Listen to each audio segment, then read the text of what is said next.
Hi, hello, Vinny and Dragon, and welcome to MMC. It is finally time. This is the start of a several week-long Pokemon Draft League played in Paldea decks, and I am so excited to just breeze through this gonna be incredibly easy season. But before I get to the team review, first I got a couple plugs to get out of the way. Make sure to subscribe to the channel. I'm trying to hit 100 subs by the end of the year. Also, make sure to follow my Twitter, Blue Sky, along with any other socials I link in the description. I'm going to upload weekly Pokemon draft content starting with this week, so please make sure to subscribe and tune in, and let's get into the video. Now, like I briefly mentioned in the intro, this is going to be a Paldea Dex draft, which means we're missing a lot of moves and a lot of other bullshit because Paldea just decides, hey, let's just get rid of all the moves. We don't need Defog or any of the knockoff toxic, just throw it in the garbage.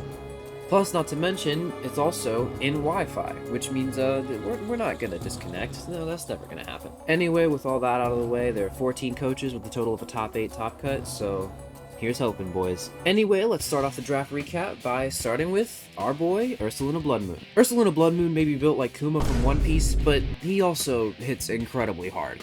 With solid coverage moves like Moonblast and Vacuum Wave, a solid support move pool, and Roar, Moonlight, and Taunt, and just a ton of great stab coverage with normal and ground, along with its ability which lets normal types hit ghost types, means that we're really going to be doing good. After all, a specs boosted Blood Moon can just sort of shred everything in the format.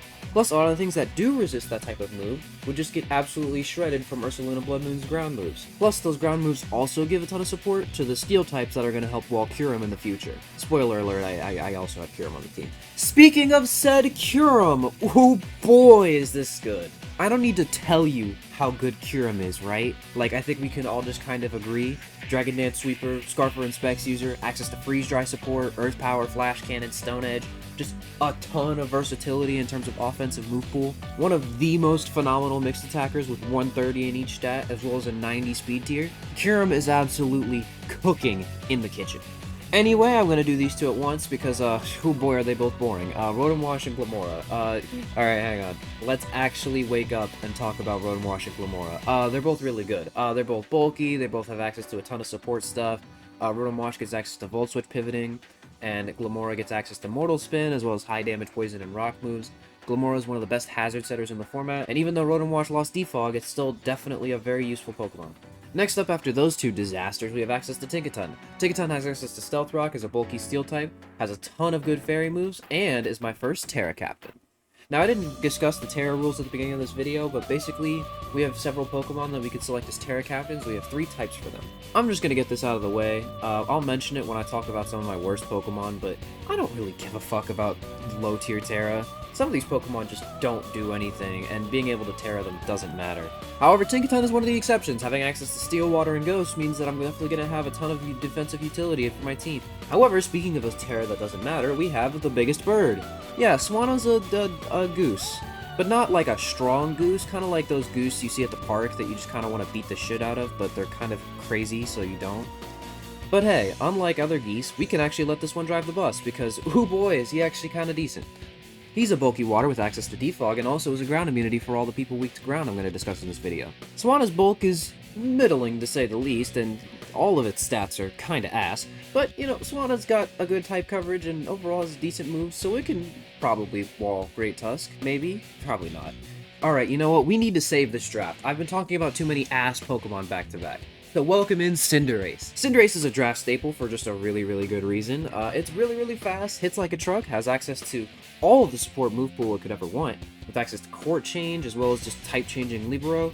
It is insane for any team. My team already kind of had bad hazard game when I was planning this team, so Cinderace was pretty much just a round 1 grab for me. Not literally, because I actually grabbed it round 2, but, that's the benefit of a wheel pick, man. Anyway, Cinderace is going to rack up a ton of kills and a ton of dollars from the furry community.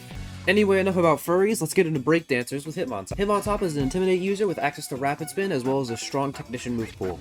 With Intimidate, its bulk actually goes from pretty middling to actually pretty solid. Plus, it could actually help boost that bulk with stuff like Bulk Up. It also gets access to a ton of useful coverage like Bullet Punch, Drill Run, and Ice Spinner. Speaking of Bullet Punch, it actually has access to huge priority in the form of Mach Punch. Overall, I'm very excited to have Hitmontop on the team. Just nobody tell Eddie Gordo. The next 2 Pokemon are fucking ass, but you gotta spend all your points somehow. Oranguru and Trevenant are both Trick Room setters, but they both kind of do different things. Trevenant is a bulky ghost type, who is also a ground resist, and is a Terra Captain for me. Grass Fairy, Steel, whatever. He's also just a tree. And Oranguru is also slow as shit, but does damage every couple days. And he's a monkey. And finally, we have Low-Kicks. Low-Kicks has access to a ton of good priority with First Impression and Sucker Punch, has access to Tinted Lens to boost its priority moves, and it has access to a ton of good moves like Knock Off, Brick Braze, Trailblaze, and actually, I said a ton of good moves, huh?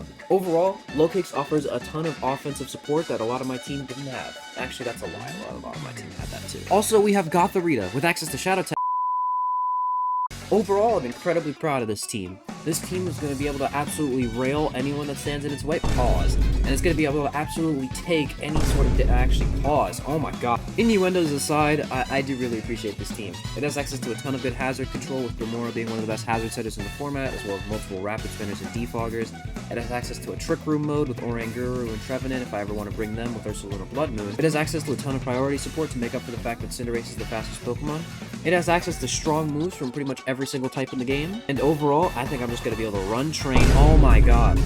Anyway, guys, that's going to be the wrap-up of the MMC team review. Please make sure to subscribe if you made it this far in the video. I really, really appreciate it. If you're one of my MMC opponents, good luck. You're going to need it. I am just absolutely so excited to get into this season. Before I do go, though, again, I'm just going to do my last-minute plugs. I really want to hit 100 subscribers by the end of the year. 2025 is going to be my year, and I want you all to be there for it. So make sure to subscribe, make sure to like, make sure to do all that. I have all of my MMC videos all in a playlist. You could check that down below or on my YouTube page. Just go to playlist. You'll see MMC Season 4 right there. So yeah, make sure to subscribe, check out the MMC playlist, and also check out the video that's on screen right now. It's supposed to be whatever YouTube thinks you'll like, probably another MMC video, so make sure to check it out. I'll also link my last season performance as well, so yeah, I really appreciate it. Anyway, leave. Now. Get out.